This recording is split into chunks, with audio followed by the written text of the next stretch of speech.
Hey guys, for today's video, pag-usapan po natin kung saan po tayo mas kikita ng malaki dito po sa Facebook. Ito po ay para po sa mga baguhan at para po sa mga monetize na dito po sa Facebook. Kung ikaw po ay baguhan pa lamang at ang nais mo guys ay makapagparami ng followers, sumali po tayo guys sa mga follow to follow. At wag din kalilimutan guys na gumawa ng Reels everyday. Dahil guys, sa pagsali guys sa follow to follow, mabilis po yung pagdami ng inyong followers. Pero guys, paalala ko lang po sa inyo guys ang pagsali po sa follow to follow ay kailangan po gawin po nating moderate. Kasi guys, ito po ay bawal talaga. So siguro mga 5 followers or 10 followers ang sa isang araw sa follow to follow. Okay na yun guys, and then the other day ka na lang gumawa ulit. Tapos, ang i-focus mo dito guys, kung ikaw po ay baguhan pa lamang, gumawa ka po ng Reels everyday. Dahil guys, sa Reels po, mas mabilis po makikita ang ating mga videos. Sabi ko nga po sa mga previous videos ko or previous Reels ko, mas mabilis po na nakikita ang Reels para sa inyong mga non-followers at mga viewers. At dun nila po tayo madaling maifa-follow. Okay? So sa mga baguhan, kailangan po natin mag-upload ng Reels everyday. Kung kaya nyo pong mag-upload ng 2 to 3 Reels everyday, much better para po dumami po ang ating views at gain din mas dumami rin ang ating mga followers. Pero kailangan guys, ang ating ipopost na Reels ay high quality content. Okay? Para mas papanoorin nila at lagi nilang susubaybayan ang ating Reels. Kasi nga guys, kapag pinalo kayo ng mga non-followers, ibig sabihin guys, hinihintay pa nila yung mga iba pang mga quality videos ninyo sa Reels. Kaya kayo ipa-follow ng mga non-followers na yan, ng mga viewers na yan. Okay?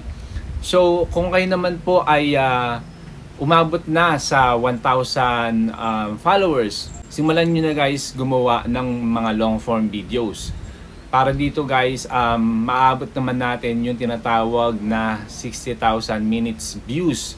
Na ang qualification kasi sa in-stream ads, kailangan po dito ng 5,000 followers at 60,000 minutes viewed. Okay?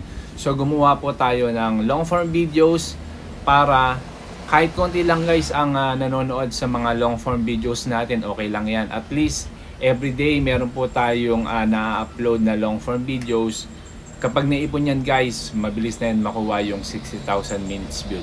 So sa mga baguhan pa lamang, i-balance niyo guys.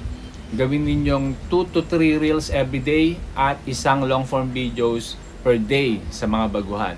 Para po maabot natin ang 5,000 followers at 60,000 minutes viewed at ikaw na po ay magiging qualify ka na sa tinatawag na in-stream ads. Okay?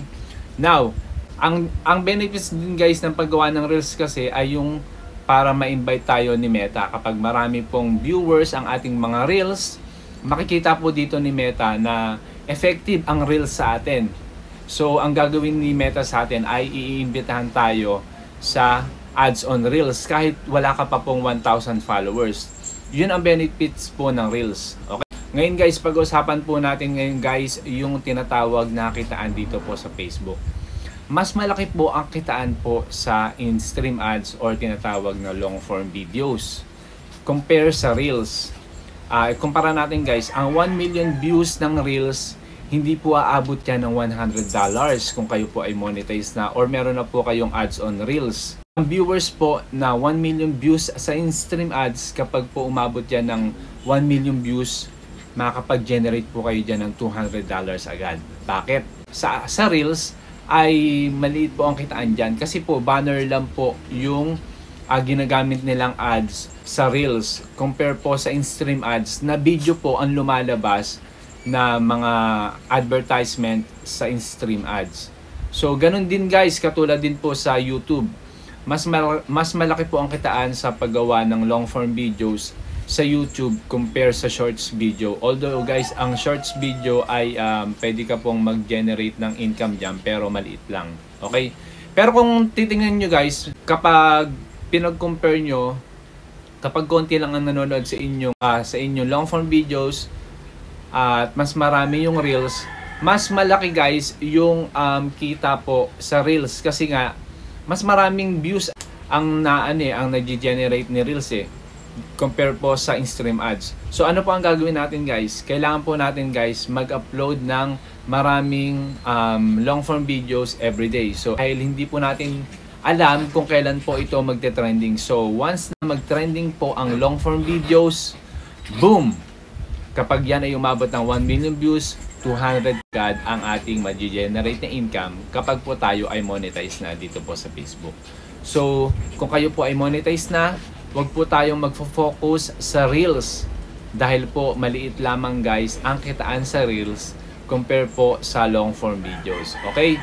At remember guys, sa paggawa ng Reels, make sure na ito po ay high quality content para po tayo ay ma-follow ng ating mga non-followers, ng mga viewers, at lagi po silang manood ng Reels natin. Ganun din po sa paggawa ng stream ads. High quality content po ang ating gagawing mga videos. So kailangan meron po silang natututunan, meron po silang inaabangan na videos, sila po ba ay naengganyong manood ng inyong mga videos, sila po ba ay sumasaya sa inyong mga videos, sila po ba ay pwedeng mag-share ng inyong mga videos sa kanilang mga kaibigan kasi po nakakatuwa, nakakalibang kapag nanonood sila ng inyong mga videos. So ganun guys ang paggawa ng videos, huwag lamang po kayong gagawa ng basta-basta na videos. So kailangan guys makakatch nyo yung attention ng inyong mga viewers kapag po kayo gagawa ng videos sa Reels at sa long form videos. So yun lamang guys, recap tayo. Mas malaki po ang kitaan po sa long form videos compare po sa Reels video. So yun lamang guys, kung meron po kayong natutunan sa ating video for today, don't forget to follow, like, and share this video para po matulungan din natin yung mga bagong content creator na hindi pa po monetize, at sa mga monetize na matutulungan din natin sila kung ano nga po talaga ang dapat gawin para po malaman nila kung ano po ang mas magandang kitaan dito po sa Facebook. Yun lamang guys, thank you so much.